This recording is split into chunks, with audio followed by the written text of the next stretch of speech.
छत्तीसगढ़ की तमाम बड़ी खबरों के साथ मैं हूं लीना। आइए देखते हैं आज की सुर्खियां। कवर्धा की घटना के विरोध में विहिप का पूरे प्रदेश में प्रदर्शन। सीएम भूपेश बघेल के लिए पूर्व भाजपा विधायक देवजी भाई ने भेजा ट्रेन का टिकट और मंत्री से मिले कार्यक्रम में रविंद्र चौबे ने सुनी समस्याएं। अब देखते हैं खबर विस्तार से। कवर्धा में हुए घटनाक्रम के विरोध में विश्व हिंदू परिषद ने पूरे प्रदेश में एक ही दिन प्रदर्शन किया और अपनी ताकत दिखाई। इस दौरान सबसे ज्यादा गहमा गहमी कोरबा में रही। इसके अलावा राजनांदगांव में भी हंगामा हुआ। विश्व हिंदू परिषद ने कवर्धा के विरोध में हुए प्रदर्शन को आक्रोश रैली का नाम दिया था, मगर अधिकांश स्थानों पर रैली पर रोक लगा दी गई थी। प्रदेश के लगभग सभी शहरों में विश्व हिंदू परिषद और उससे जुड़े संगठनों का प्रदर्शन हुआ। कोरबा में नेताजी सुभाष चौराहे के पास हजारों की संख्या में विश्व हिंदू परिषद के साथ ही भाजपा के कई प्रमुख नेता एकत्र हुए। इन्हें रोकने के लिए पुलिस प्रशासन ने सुभाष चौक के पास ही एक बैरिकेड लगाया और दूसरा कलेक्ट्रेट की ओर जाने वाले कोसाबाड़ी चौक पर। यहाँ प्रदर्शनकारी सुभाष चौक से आगे बढ़े तो उन्हें बैरिकेड पर रोक लिया गया। इस दौरान कार्यकर्ताओं की पुलिस के जवानों से धक्का मुक्की हुई। वहीं विहिप के पदाधिकारी माइक पर बोलते हुए पहले बैरिकेड को हटाने के लिए दबाव बनाते रहे। यहाँ काफी दबाव के बाद पुलिस ने सुभाष चौक पर लगाए गए बैरिकेड को हटाया, जिसके बाद प्रदर्शनकारी कोसाबाड़ी पहुंचे और प्रशासन को ज्ञापन सौंपा। आज विश्व हिंदू परिषद के द्वारा हमारे छत्तीसगढ़ के कवर्धा जिले में दिनांक 3 अक्टूबर और 5 अक्टूबर को जो भी घटना घटित हुई है उसके संबंध में माननीय मुख्यमंत्री जी के नाम से, केंद्रीय गृह मंत्री जी के नाम से और राज्यपाल महोदया छत्तीसगढ़ के नाम से ज्ञापन सौंपा गया है। हमने ज्ञापन प्राप्त कर लिया है और नियमानुसार ज्ञापन को हम अपने उच्च विभागों को प्रेषित कर देंगे। उधर कवर्धा कांड के विरोध की कड़ी में राजनांदगांव में प्रतिबंध के बावजूद प्रदर्शनकारियों ने रैली निकाली, जिसे रोके जाने पर भी बैरिकेड को तोड़ते हुए कार्यकर्ता आगे बढ़ने लगे। इस दौरान कार्यकर्ताओं की पुलिस से झूमाझटकी हुई और आखिरकार पुलिस के जवानों ने सभी को वापस धरना स्थल तक पहुंचाया। राजधानी रायपुर के बूढ़ा तालाब में भी विश्व हिंदू परिषद और अन्य संगठनों ने कवर्धा की घटना के विरोध में प्रदर्शन किया। इसके अलावा दूसरे जिलों में भी प्रदर्शन हुआ और प्रशासन को ज्ञापन सौंपा गया। पूर्व भाजपा विधायक देवजी भाई पटेल ने सीएम को ट्रेन का टिकट भेजते हुए कहा है कि वे अब यूपी के बाद राजस्थान का भी दौरा कर ले, जहां एक गंभीर घटना घटी है। यूपी के लखीमपुर खीरी में कार से कुचलकर किसानों की मौत के बाद से मुख्यमंत्री भूपेश बघेल ने मृत किसान और पत्रकार के आश्रितों को 50-50 लाख रुपए मुआवजे का ऐलान किया है। इस वाकये पर तंज कसते हुए पूर्व विधायक देवजी भाई पटेल ने सीएम भूपेश बघेल के नाम से ट्रेन की टिकट कराई है। देवजी भाई पटेल ने एक ट्वीट भी जारी किया है, जिसमें उनका भूपेश बघेल के लिए वीडियो संदेश भी जारी है। जरा सुनिए देवजी भाई ने इस संदेश में मुख्यमंत्री से क्या कहा। जय जोहार मुख्यमंत्री जी, आप लखीमपुर खीरी उत्तर प्रदेश में हुई दुर्घटना एवं दुर्घटना पश्चात हुई हिंसा में मारे गए 8 लोगों में से 4 लोगों के परिवार से मिलने गए थे। मेरा प्रश्न ये था, क्या 50-50 लाख रुपया छत्तीसगढ़ कांग्रेस पार्टी के कोष से दिया जा रहा है?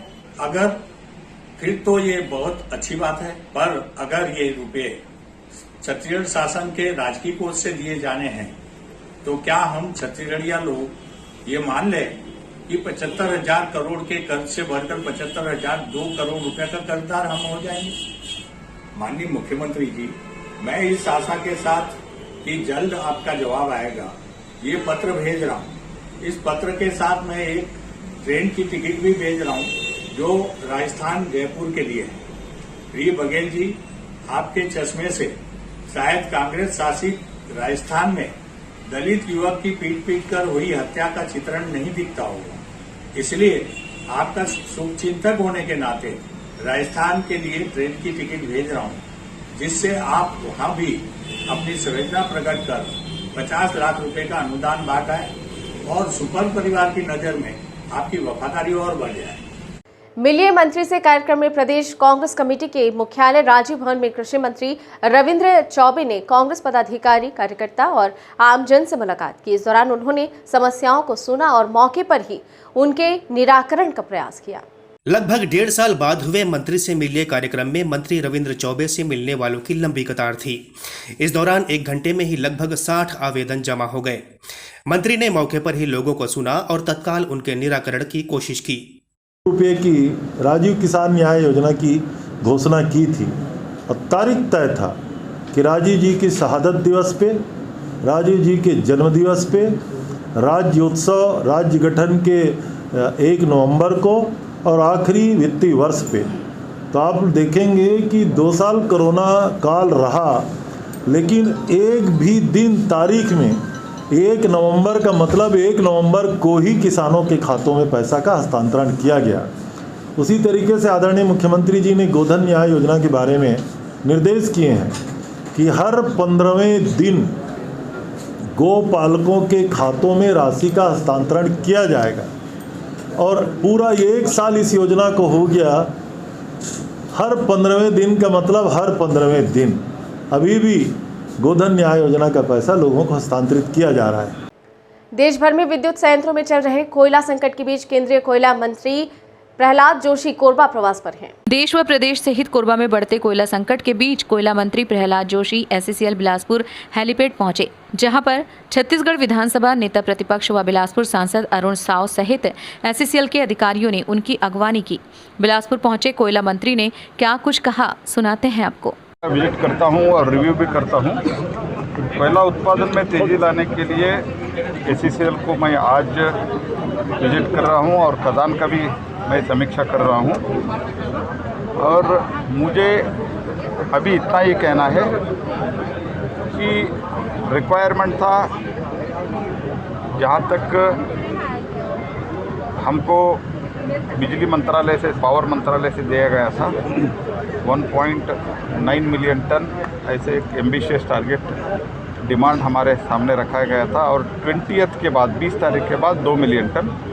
मुझे इतना ही कहना है कि आज हमने 2 मिलियन टन सप्लाई कर दिया है। बाकी मैं समीक्षा करके बाद में बता दें कि एशिया की बड़ी कोयला खदानों में से एक गेवरा दीपका व कुसमुंडा की कोयला खदानों में भी उत्पादन को लेकर मिल रही शिकायतों के बीच कोयला मंत्री प्रहलाद जोशी का गेवरा दीपका आगमन महत्वपूर्ण माना जा रहा है।